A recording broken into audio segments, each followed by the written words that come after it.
The snowballing crisis in the Red Sea is threatening to disrupt an already fragile global supply chain as shippers begin to avoid one of the world's busiest trade routes. We are to look at the crisis, efforts taken to contain it, and its implication for India and the world.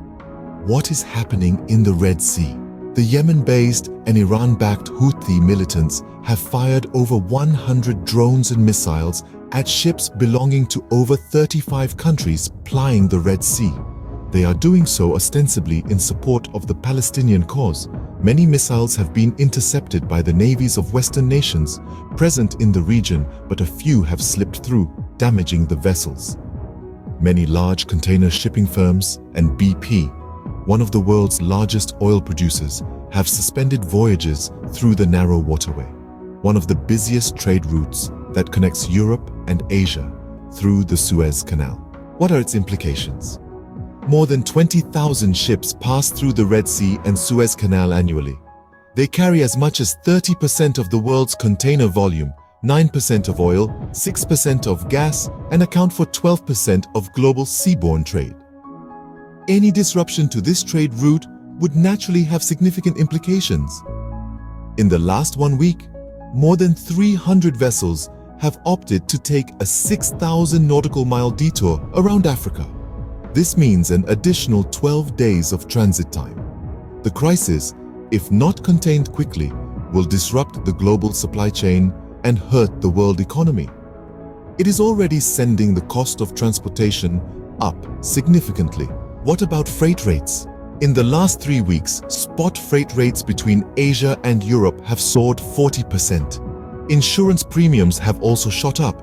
Crude prices have risen too. Experts warn this is just the start.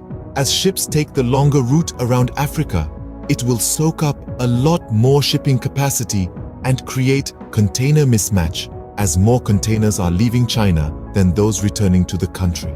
How is the world reacting to this crisis? The US is leading an effort to put in place a multilateral task force, Operation Prosperity Guardian, to patrol the area and create a safe corridor for the ships. Over 10 countries have agreed to participate in it. India, not part of this task force yet, has sent naval vessels to protect ships that are bound for India. Saudi Arabia, which is in talks with the Houthis to end the civil war in Yemen, is also being leaned on to end this crisis. Concerted efforts are needed as the Houthis have a huge stockpile of missiles. How does this crisis impact India? India is already facing a brunt of the crisis. This weekend, an India-flagged crude carrier MV Sai Baba was hit by a drone in southern Red Sea. On Saturday, a Liberian-flagged vessel carrying crude to India was hit just outside India's exclusive economic zone in the Arabian Sea. About 65% of India's crude imports pass through the Suez Canal, and 50% of its exports use this artificial waterway that connects the Red Sea and the Mediterranean Sea.